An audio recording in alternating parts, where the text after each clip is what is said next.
Hello, and welcome to Module 3 of Linking Literacy and Assessment. Last week, you wrote an assessment plan for the child you are tutoring, and those are due today. And I will look at those as soon as the deadline is over.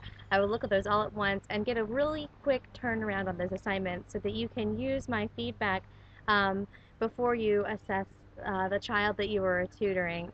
So be sure that um, when you're checking your grades for that assignment, you also check the feedback section because I will give detailed feedback either in the comments section or even throughout the document if you've done it in a format that allows that within Blackboard. So look there for that. This week we are talking about emergent readers, and we're reading about them in the text.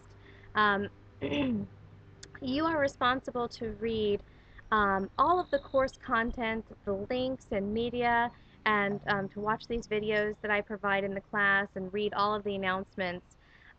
We are not sitting in class for 6 hours a week, so these videos and those presentations and things that I've made, those are meant to make up for those 6 hours that you're sitting in class, plus of course you have a few additional hours of homework and things that you're responsible, assignments and readings that you're responsible for too. So all of these things are designed to make up for those 9 hours that you would be using in a regular classroom setting. So please help yourself by looking at those things that were designed to help you.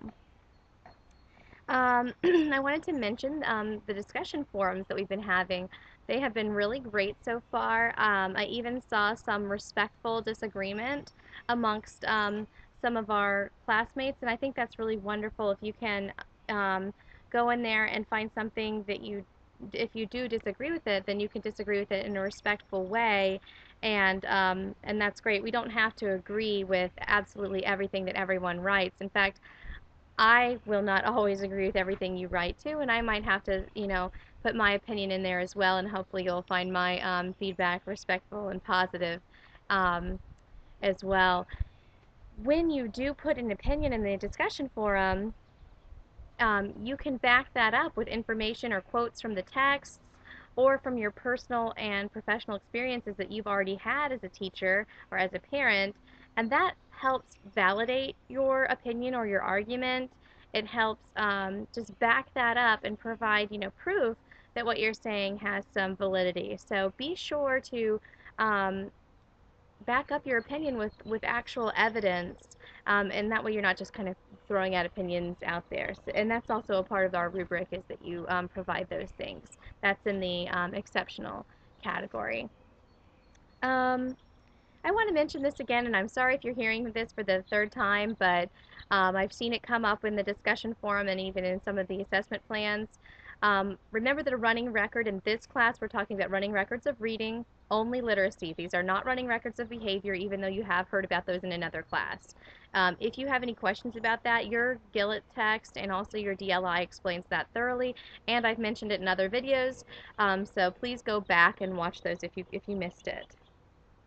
I mentioned just a second ago, I do wait until after the due date to grade all your papers. I grade them usually in one sitting, and I feel like that's the most fair way to grade.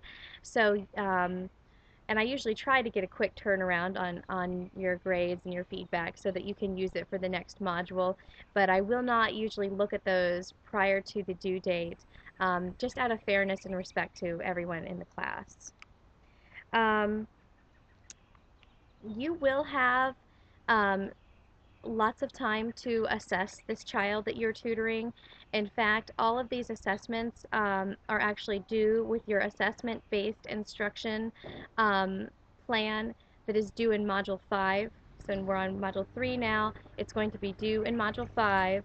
You may want to look ahead at the requirements in Module 5. Just click there in the course content on Module 5 so you can see the assignment that is due there because you are actually working on it now.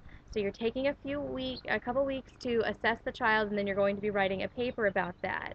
Now, of course, remember that the driving factor of this course is that assessment drives instruction. So what you're doing for that plan is you're going to look at all the assessments you've just given. and you'll be able to write a plan of instruction for your child. You'll be able to do that better once you read some of the chapters that we're reading in the next 3 weeks. So don't stress right now if you don't know how to instruct the child based on these assessments. Right now we're just learning how to give the assessments.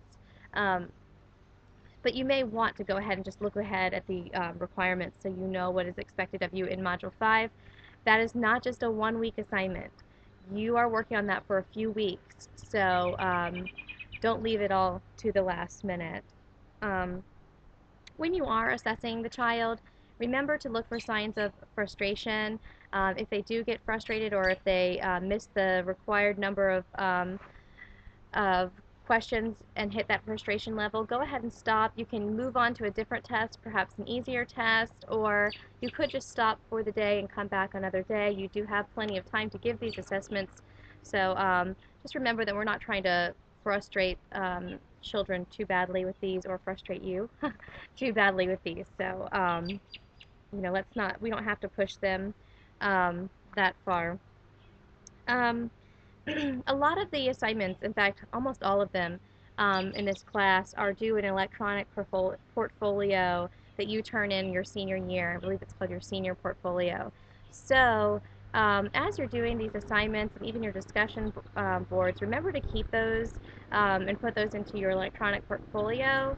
And the discussion board, maybe just create a Word document or a Google Doc and copy and paste each of your discussion forum questions into that document so that you have those for later.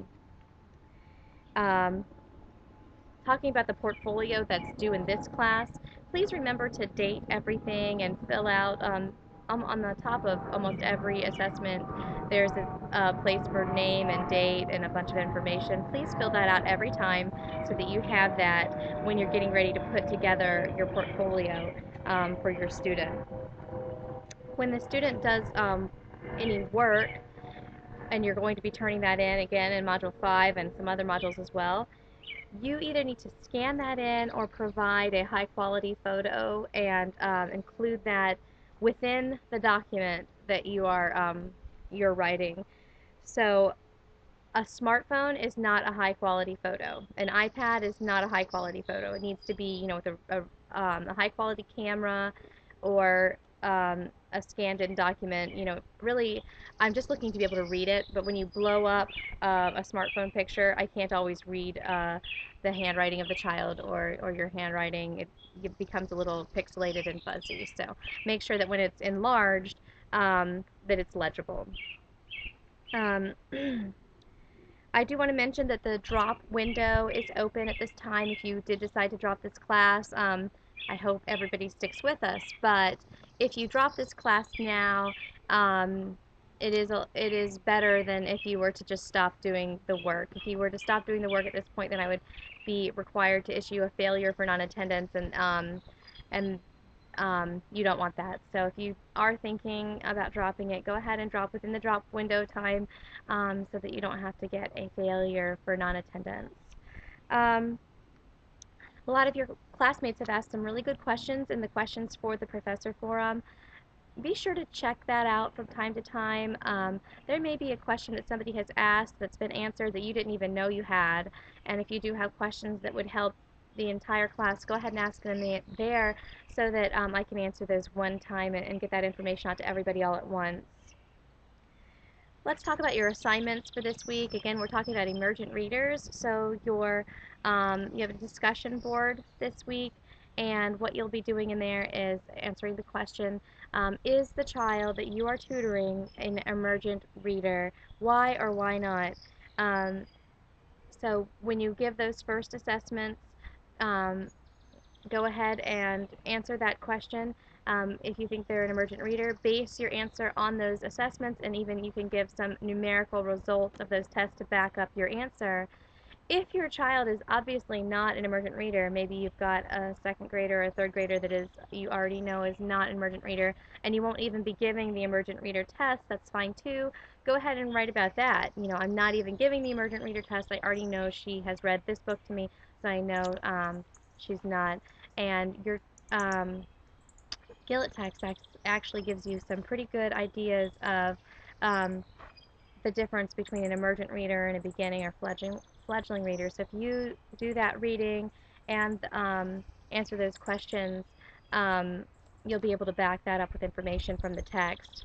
Actually, I should mention, there are some classes, I know I've taken them in the past before, where you can kind of get away with not doing the readings or um, looking at all the media links and things like that. This is actually not one of those classes.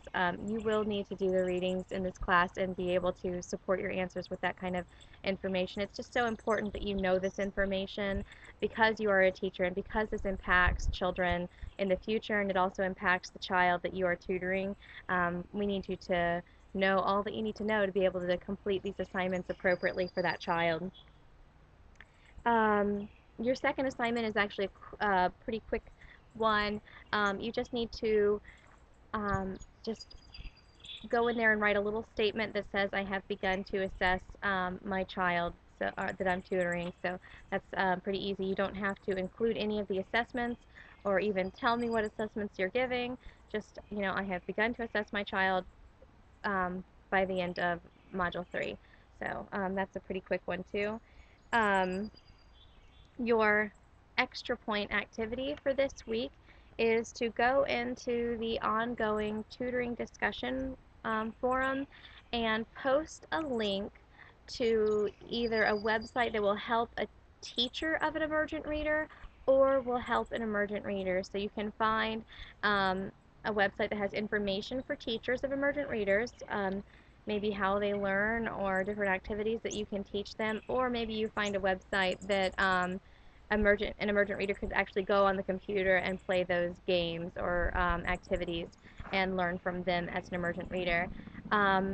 Please don't post something that somebody has already posted. So go on there, look at what they've already done, and post something different. So of course this is something where the early bird is going to get the worm on this one. It helps to post sooner rather than later and get that extra activity point. Um, and that is all for this week in Module 3 of Linking Literacy and Assessment. I hope you have a wonderful week. Please contact me through email, questions for the Professor Forum, Blackboard messaging tool. If you have any questions, you're also welcome to email me and make an appointment for a Skype session or a phone call, and I'm happy to help. Sometimes it really helps to be able to talk things out at the same time instead of emailing back and forth, and I am very happy to do that and clear anything up if you have confusion. Thank you. Have a great week.